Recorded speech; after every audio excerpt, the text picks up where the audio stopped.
여러분, 오늘도 와주셔서 감사합니다.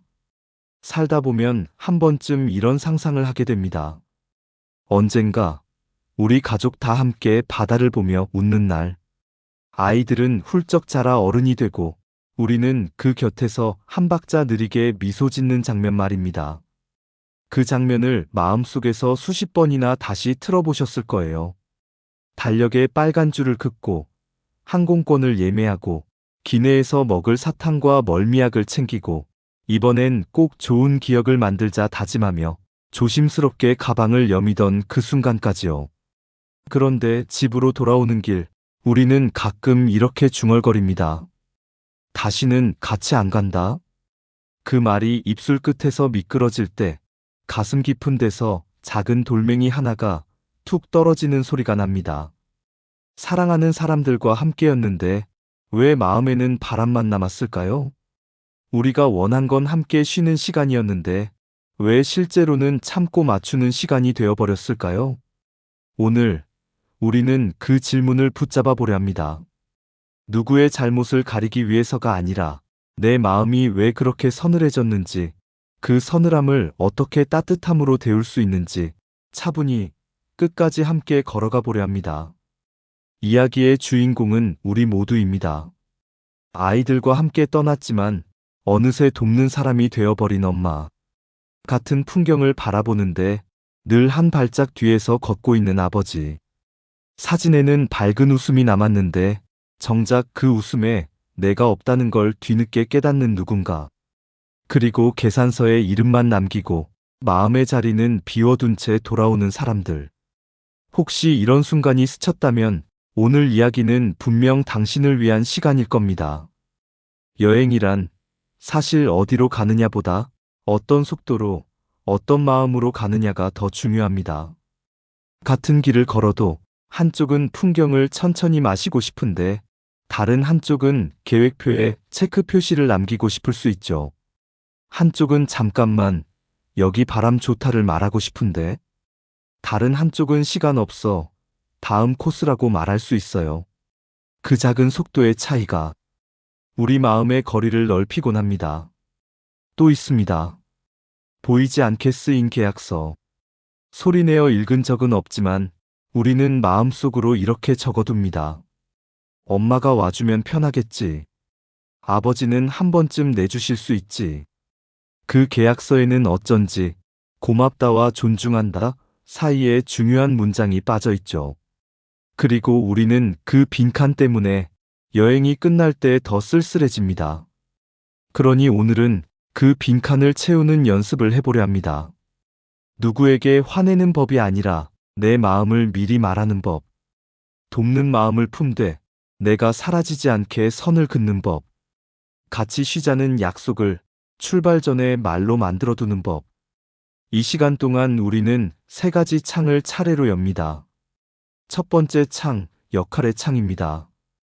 여행이 시작되는 순간, 나는 동행자인가요? 아니면 보이지 않는 스태프인가요? 두 번째 창, 속도의 창입니다. 내 걸음과 마음의 호흡은 어디쯤에 있나요? 세 번째 창, 존중의 창입니다. 내 선택과 취향은 이 여행의 어느 지점에 앉아 있나요? 각 창을 통해 우리는 세 편의 이야기를 만나게 될 겁니다. 낯설지 않은 이름과 어쩌면 당신의 어제와 많이 닮은 장면들. 그 장면 사이사이에 우리 마음에 필요한 한 문장을 남겨두겠습니다. 나중에 당신이 다시 여행을 떠나게 될 때 그 문장들이 표지판이 되어줄 수 있도록요. 혹시 지금 한 번이라도 내가 빠지면 흐름이 깨질까봐 말을 접어넣은 적이 있나요? 한 번이라도 이 정도는 당연히 내가 해야지라며 도움을 의무처럼 껴안은 적이 있나요? 한 번이라도 같이 웃었지만 내 웃음은 사진밖에 남았다라고 느낀 적이 있나요? 그렇다면 당신은 지금 아주 중요한 갈림길 앞에 서 있습니다. 다음 여행을 참는 시간으로 반복할 것인지 아니면 쉬는 시간으로 새로 쓰기 시작할 것인지. 오늘의 이야기는 그 갈림길에서 방향을 바꾸는 작은 신호가 되려 합니다. 부드럽지만 단단한 말로 조용하지만 분명한 기준으로 우리가 우리 자신을 잃지 않는 법을 함께 배우려 합니다. 한 가지 약속드릴게요. 오늘 이 시간이 끝나면 다음 여행의 첫 문장이 달라질 겁니다. 내가 무엇을 도와줄까? 대신 우리 같이 쉬자로. 내가 맞출게 대신 내 속도를 존중해 줄래? 로. 괜찮아. 다음에 말하지 뭐 대신 지금 조용히 말해 볼게로. 우리는 모두 오래 견디는 법을 배워왔습니다. 이제는 오래 쉬는 법을 배울 차례입니다. 사랑을 오래 지키는 방법은 희생을 더하는 데만 있지 않습니다. 서로의 마음을 쉬게 하는 데 있습니다. 그러니 오늘 여기서부터 당신의 여행을 다시 시작해 보세요. 목적지보다 중요한 건 당신의 자리, 당신의 속도, 그리고 당신의 웃음입니다. 그 웃음이 여행 내내 흐려지지 않도록 우리는 곧 첫 번째 창을 엽니다. 역할의 창. 내가 사라지지 않는 여행을 위한 가장 처음의 질문을 만나러 가겠습니다. 시작과 함께 구독과 좋아요를 눌러주세요. 삶에 도움이 되는 영상을 더 빠르게 받아보실 수 있습니다. 바로 시작하겠습니다. 도와주러 간 여행. 윤정 씨는 몇 달 전 아들 부부와 캠핑을 다녀왔습니다. 엄마 캠핑 좋아하시잖아요. 같이 가요. 아들의 그 말에 윤정 씨는 마음속이 두근거렸습니다. 아, 드디어 우리도 이런 날이 오는구나. 짐을 싸면서도 행복했습니다. 고기, 과일, 아이들 좋아하는 간식까지 챙기며 마치 소풍을 준비하는 아이처럼 들떴습니다. 윤정 씨가 상상한 여행은 이랬습니다. 캠핑장에 도착해 다 같이 텐트를 치고 아이들과 함께 웃으며 고기를 굽고 밤에는 모닥불 앞에서 도란도란 이야기를 나누는 장면. 그런데 막상 도착하니 현실은 조금 달랐습니다. 아들 부부는 텐트를 세우고 사진을 찍고 드론을 날리며 분위기를 즐겼습니다. 윤정 씨는 자연스레 고기를 굽고 아이들 식사 챙기고 쓰레기 봉투를 정리했습니다. 누구도 시킨 적은 없지만 엄마니까 자연스럽게 손이 먼저 움직였습니다. 점심이 끝나자 딸처럼 살가운 며느리가 웃으며 말했습니다. 어머니 정말 고마워요. 어머니 덕분에 저희가 편하게 쉴 수 있어요. 그 말은 따뜻했습니다. 윤정 씨는 순간 마음이 찡했지만 곧 이런 생각이 스쳤습니다. 내가 원한 건 고맙다는 말이 아니라 함께 웃는 자리였는데. 밤이 되자 아들 부부는 말했습니다. 엄마, 저희 야시장 잠깐 다녀올게요. 아이들은 잘 부탁드려요. 그 말과 함께 두 사람은 손을 잡고 떠났습니다. 윤정 씨는 텐트 속에서 손줄을 안고 남았습니다. 모기향이 피어오르는 작은 불빛. 아이의 숨결이 곤히 잠겨가는 그 순간, 윤정 씨는 눈을 감았습니다. 여긴 내가 쉬러 온 곳이 아니구나. 그냥 장소만 바뀐 집이구나. 다음 날 아침, 아들 부부는 환하게 웃으며 말했습니다. 엄마 덕분에 너무 잘 쉬었어요. 진짜 최고예요. 그 말은 예쁘고 공손했습니다. 하지만 이상하게 윤정 씨의 마음은 더 서늘해졌습니다. 왜일까요? 그 고맙다는 말 속에 엄마도 즐거우셨어요? 라는 물음은 없었기 때문입니다. 고마움이란 말은 있었지만 함께함은 없었습니다. 여러분, 혹시 이런 경험 있으신가요? 누군가의 고맙다는 말이 내 마음을 위로하기보다 내 역할을 확인하는 말로만 들렸던 순간, 그 고마움이 진심이라는 걸 알면서도 왜인지 모르게 더 외로워졌던 기억. 철학자 알랭 드 보통은 이렇게 말했습니다. 고마움은 위로처럼 들리지만 때론 상대에게 희생을 당연히 요구하는 면허증처럼 착용한다. 윤정 씨에게 그 여행이 바로 그랬습니다. 사랑하는 자식과 함께 떠난 캠핑이었지만 결국 내 존재가 아니라 내 도움이 필요했던 자리였던 겁니다. 우리는 흔히 이렇게 말합니다. 그래도 아이들이 고맙다고 하잖아. 그걸로 됐지 뭐. 하지만 여러분, 정말 그걸로 될까요? 부모의 마음은 단순한 고마움보다 더 깊은 것을 원합니다. 바로 함께하고 싶다는 진심입니다. 윤정 씨는 그날 이후로 이런 다짐을 했습니다. 다음 여행에서는 내가 뭘 해줄까 보다 내가 어떻게 쉴 수 있을까를 먼저 생각하자. 그리고 그 다짐은 비슷한 상황을 겪어온 수많은 부모님의 마음을 대변하고 있습니다. 여행은 원래 쉼을 나누는 시간이어야 합니다. 하지만 누군가의 도움만 필요하다면 그건 여행이 아니라 장소만 옮긴 노동이 됩니다. 그리고 그 노동 끝에 남는 건 감사보다 서운함, 사랑보다 고독입니다. 자, 이것이 첫 번째 이야기입니다. 함께 가자던 여행이 왜 부모에게는 도와주러 간 여행이 되어버리는지. 잠시 후 우리는 두 번째 창을 열 겁니다. 같이 걸었는데도 더 깊은 외로움만 남았던 또 다른 부모의 여행 이야기로 들어가 보겠습니다. 함께 걷지만 혼자인 여행. 성혜 씨는 오랫동안 꿈꾸던 제주 여행을 아들 부부와 함께 떠나게 되었습니다. 엄마, 비행기랑 숙소 다 예약했어요. 엄마는 몸만 오시면 돼요. 그 말에 성혜 씨의 마음은 따뜻해졌습니다. 나이 들어 누군가가 몸만 오시면 된다라고 말해주는 것. 그것만으로도 큰 위로가 되었으니까요. 새 옷을 하나 장만하고 멀미약과 쌍화탕을 챙기며 이번 여행은 정말 특별하겠구나 하고 설렘을 가득 안고 공항에 나섰습니다. 하지만 공항에서부터 작은 균열이 시작되었습니다. 비행기 좌석은 따로였습니다. 엄마는 앞쪽 통로석이에요. 저희는 뒤쪽에 같이 앉을게요. 이유는 단순했습니다. 남은 자리가 거기뿐이었으니까요. 성혜 씨는 고개를 끄덕이며 말은 아끼고 웃었지만 속으로는 묘한 거리감을 느꼈습니다. 가족끼리 여행인데 나는 왜 혼자일까? 제주에 도착하자 딸 부부는 바삐 움직였습니다. 렌터카 키를 받고 일정표를 확인하고 예약해둔 식당으로 서둘러 향했습니다. 성혜 씨는 천천히 걸으며 풍경을 바라보고 싶었지만 말하지 못했습니다. 괜히 흐름을 깨면 안 되지. 나 때문에 늦으면 안 돼. 카페에 들렀을 때 며느리가 웃으며 말했습니다. 어머님은 커피보다 유자차가 어울리실 것 같아요. 감기 조심하세요. 성혜 씨는 고개를 끄덕이며 미소 지었지만 속으론 이렇게 생각했습니다. 나도 커피가 마시고 싶은데 왜 아무도 내 취향은 묻지 않을까? 여행 내내 사진을 찍을 때도 비슷했습니다. 엄마, 여기 서서 우리 좀 찍어주세요. 가족 사진 속엔 늘 아들 부부만 담겼습니다. 정작 성혜 씨는 카메라 뒤에만 있었습니다. 밤이면 숙소 창가에 앉아 조용히 창밖 불빛을 바라보았습니다. 내가 뭘 잘못한 것도 아닌데 왜 이렇게 낯설까? 낯선 여행지였지만 더 낯선 건 가족 속의 자기 자리였습니다. 에리 프롬은 말했습니다.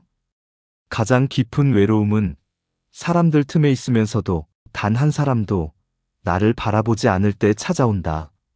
성혜 씨는 바로 그 외로움을 여행 속에서 느꼈습니다. 함께 걷고 있었지만 걸음을 맞추는 건 늘 자신이었고 속도를 기다려주는 사람은 없었습니다. 식탁에 함께 앉아 있었지만 대화의 중심은 늘 아들 부부의 이야기에 머물렀습니다. 존재했지만 투명한 사람처럼 여행 마지막 날 면세점에서 손주에게 줄 초콜릿을 집어들었을 때 며느리가 말했습니다.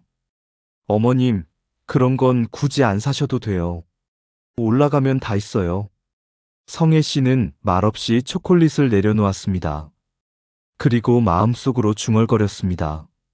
이젠 나랑 마음이 맞는 사람하고만 여행을 가야겠다. 그 여행에서 성혜 씨는 직접적인 상처를 받은 적은 없었습니다.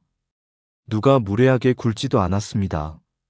그러나 가장 큰 상처는 존중받고 있지 않다는 느낌, 그리고 내 마음을 묻는 사람이 단 한 명도 없었다는 사실이었습니다. 함께 있었지만 마음은 혼자였던 여행. 그것이 성혜 씨의 여행이 남긴 가장 쓸쓸한 진실이었습니다. 이것이 두 번째 이야기입니다. 가족과 함께 걷고, 함께 밥을 먹고, 같은 공간에 있었음에도 불구하고 외로움만 깊어졌던 여행. 잠시 후 우리는 세 번째 창을 엽니다. 돈까지 쓰고도 존중받지 못했던 또 다른 아버지의 여행 이야기로 들어가겠습니다. 지갑만 열린 여행. 규남 씨는 올해 여름 오랜만에 해외여행을 떠났습니다. 그런데 그 여행은 본인의 선택이 아니었습니다. 아들 부부의 제안에서 시작된 일이었지요. 아버지, 애가 초등학교 들어가기 전에 해외도 한번 보여주고 싶어요. 근데 요즘 저희가 좀 빠듯해서 경비가 모자랍니다. 아버지가 같이 가주시면 애도 좋아할 거예요. 그 말에 규남 씨는 잠시 망설였지만 손주의 환한 웃음을 떠올리며 결국 동의했습니다. 그래, 아이의 웃는 얼굴 한 번 더 보자. 그 마음 하나로 여행 경비 절반을 내주었습니다. 비행기표, 숙소 예약금까지 기꺼이 보탰습니다. 그런데 여행은 출발부터 이상했습니다.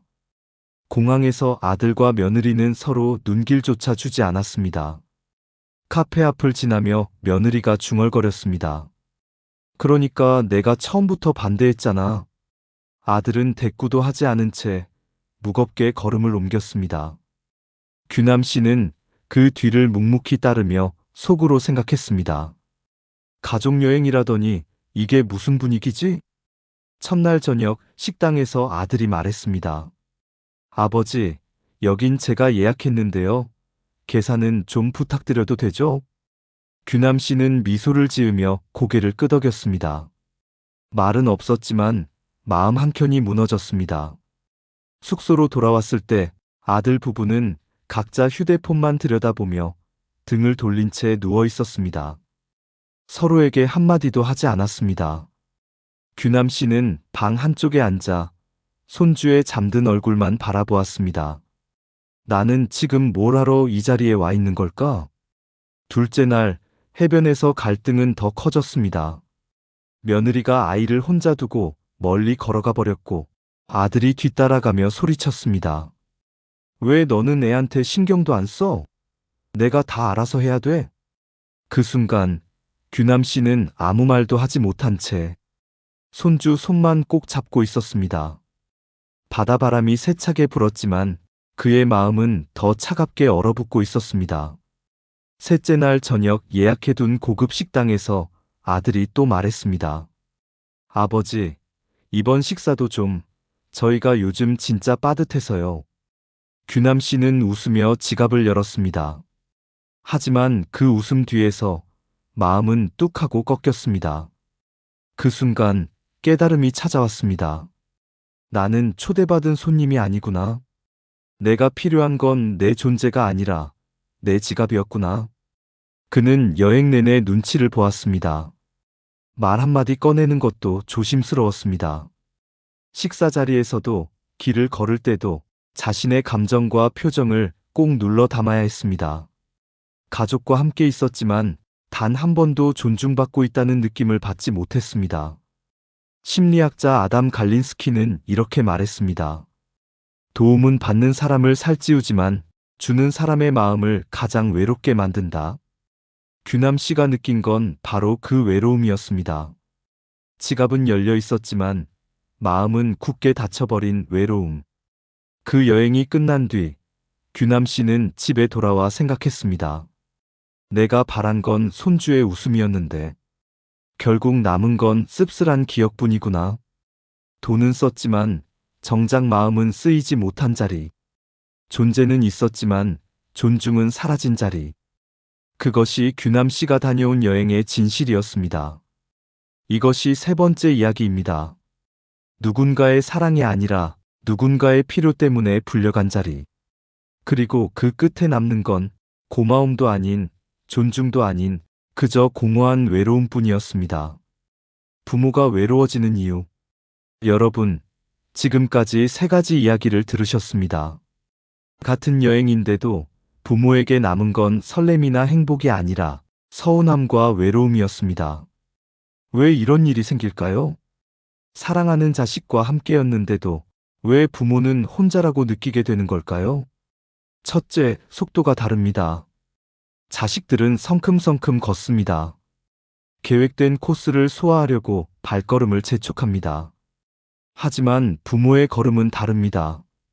조금 더 천천히 주변을 바라보고 잠시 멈춰 바람을 느끼고 싶어 합니다. 그런데요, 이 속도의 차이를 말하지 못하면 사진 속에는 늘 부모의 뒷모습만 남습니다. 같이 걸었다고 하지만 실제로는 마음은 함께 걷지 못한 겁니다. 둘째, 관심사가 다릅니다. 자식 세대는 맛집, 인기 있는 카페, 여행 인증샷에 집중합니다. 반면 부모 세대는 오래된 돌담길, 바다 냄새, 바람의 결을 느끼며 시간을 보내고 싶어 합니다. 보고 싶은 것도, 듣고 싶은 것도, 나누고 싶은 이야기마저 다릅니다. 그 다름을 존중하지 않으면 같은 공간에 있어도 정서적으로는 멀어집니다. 셋째, 기대가 다릅니다. 자식은 부모가 챙겨주는 걸 당연하게 여기기도 합니다. 엄마, 간식 좀 챙겨주실래요? 아버지, 계산은 이번에 부탁드려요. 그 말 뒤에 고마워요가 따라붙기도 하지만 부모의 마음은 다릅니다. 이번만큼은 나도 좀 챙김받고 싶다. 이번 여행은 나도 쉬고 싶다. 그 기대가 어긋날 때 부모는 더 깊은 허무함을 느낍니다. 넷째, 눈치를 봐야 합니다. 여행지에서 부모는 늘 이런 생각을 합니다. 내가 힘들다고 말하면 분위기 깨질까? 내가 쉬고 싶다고 하면 애들 기분 나빠할까? 그래서 끝내 말을 삼킵니다. 그 침묵은 배려 같아 보이지만 사실은 마음속에 작은 돌멩이를 하나씩 쌓는 일이 됩니다. 그 돌멩이가 모이면 결국 여행이 끝나고 나서 다시는 같이 안 간다는 말로 터져나오게 됩니다. 다섯째, 돈이 개입됩니다. 아버지는 여유 있으시잖아요. 어머님이 한 번쯤은 내주셔도 괜찮잖아요. 겉으로는 공손한 말이지만 속에는 계산기가 켜져 있습니다. 그 순간 부모는 깨닫습니다. 내가 불린 이유는 내 존재가 아니라 내 지갑이었구나. 그리고 그 깨달음은 무엇보다도 뼈아픕니다. 이렇게 부모의 여행은 종종 같이 있는 듯하지만 혼자 있는 시간으로 변해버립니다. 걸음은 맞추지만 마음은 따로, 함께 식탁에 앉지만 취향은 묻히고, 고마움은 받지만 존중은 사라지고, 도움은 주지만 쉼은 얻지 못하는 자리. 여행의 이름을 달고 떠났지만 사실은 보이지 않는 의무와 희생만을 챙겨 돌아오게 되는 겁니다. 부모가 외로워지는 이유는 단순합니다. 사랑하는 사람들 사이에 있으면서도 존중받지 못했기 때문입니다. 존재가 아니라 역할로만 불렸기 때문입니다. 그 순간 여행은 추억이 아니라 상처로 남습니다. 자, 이것이 네 번째 이야기입니다. 왜 부모가 여행에서 외로워지는지 그 이유를 하나씩 살펴보았습니다. 잠시 후 우리는 다섯 번째 창을 엽니다. 그렇다면 진짜 좋은 여행은 어떤 모습이어야 할까요? 부모가 주인공이 되는 여행, 존중받으며 웃을 수 있는 여행. 그 조건을 함께 찾아가겠습니다. 진짜 좋은 여행의 조건. 여러분, 이제 우리는 알게 되었습니다. 사랑하는 가족과의 여행이 때로는 부모에게 외로운 기억으로 남는 이유를요. 그렇다면 묻고 싶습니다. 진짜 좋은 여행은 어떤 모습이어야 할까요? 부모의 마음이 지치지 않고 오히려 더 따뜻해지는 여행. 그 조건을 하나씩 풀어보겠습니다. 첫째, 마음 맞는 사람과 떠나는 여행. 여행은 누구와 가느냐에 따라 이미 80%가 결정됩니다. 많은 부모님들이 이렇게 말합니다. 그래도 가족이 최고지. 자식과 함께라면 보람 있겠지. 하지만 현실은 다르지요. 가족과의 여행이 끝나고 나면 혼자 집에 있을 걸 그랬다. 왜 이렇게 지쳤지? 이런 말이 절로 나오곤 합니다. 속도가 다르고 관심사가 다르고 눈치까지 봐야 하니 마음이 편할 리 없습니다. 반대로 친구와 함께하는 여행은 다릅니다. 같은 세대, 같은 추억, 같은 눈높이가 있습니다. 야, 여기 잠깐 앉자. 나는 이거 싫어. 다른 거 먹자. 서로 눈치 보지 않고 주고받는 대화가 편안함을 만듭니다. 여행이란 결국 마음이 맞는 사람과 갈 때 비로소 웃음이 더 오래 남습니다. 둘째, 같이 쉬자는 마음에서 출발하는 여행. 많은 부모님들의 여행은 이렇게 시작합니다. 내가 뭘 도와줄까? 애들 간식은 챙겼니? 엄마가 봐줄게. 하지만 그 마음은 곧 함정이 됩니다. 처음부터 자신을 조연으로 만든 것이니까요. 나는 너희를 돕는 사람이지, 함께 즐기는 사람은 아니야. 이렇게 스스로 선을 그어버린 겁니다. 진짜 좋은 여행은 다릅니다. 이번에는 우리 같이 쉬자. 나도 쉼이 필요해. 이번 여행은 같이 즐기는 거야. 출발 전에 이 말을 꺼낼 용기. 그것이 있어야 여행 내내 마음이 편안해집니다. 셋째, 서운하면 그 자리에서 말할 수 있는 여행. 생각해 보세요. 여행이란 무엇입니까? 평소와는 다른 공간, 조금 더 편안하고 즐겁게 보내기 위한 순간 아닐까요? 그런데 서운함을 속으로만 삼키면 여행이 끝날 때까지 마음속에서 싸움이 이어집니다. 그리고 집에 돌아와 이불을 덮고 나서야 한숨과 함께 흘러나옵니다. 다시는 같이 안 간다. 작은 서운함은 그때그때 작은 말로 꺼내야 합니다. 나도 저기 보고 싶어. 오늘은 조금만 더 쉬자. 나도 이거 해보고 싶다. 이 짧은 말들이 여행의 온도를 바꾸고 관계의 온도를 지켜줍니다. 넷째, 선을 지키는 여행. 부모는 언제든 도와줄 수 있습니다. 문제는 그게 당연한 일이 되어버릴 때입니다. 아버지가 경비 절반을 내주고도 감사 인사조차 듣지 못한 이유는 무엇일까요? 도움이 당연시되었기 때문입니다. 돈만이 아닙니다. 시간도, 체력도, 감정도 마찬가지입니다. 그래서 출발 전에 이렇게 말해야 합니다. 함께 가는 건 좋지만 내가 도와줄 수 있는 건 여기까지야.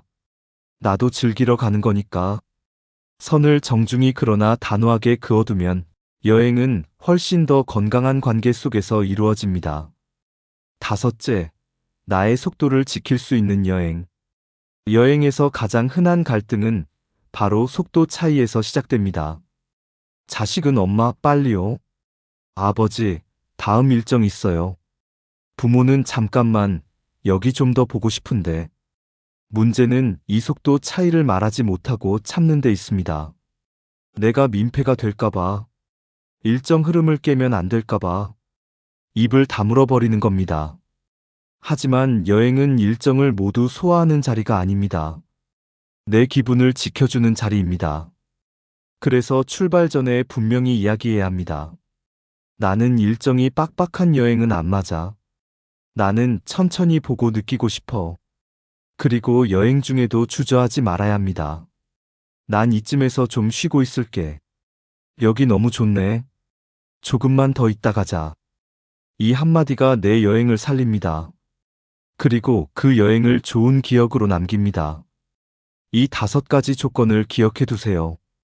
마음 맞는 사람과 같이 쉬자는 마음으로 말할 수 있고 선을 지키며 나의 속도를 지키는 여행. 그때 비로소 여행은 누군가의 짐이 아니라 온전히 나를 위한 쉼이 됩니다.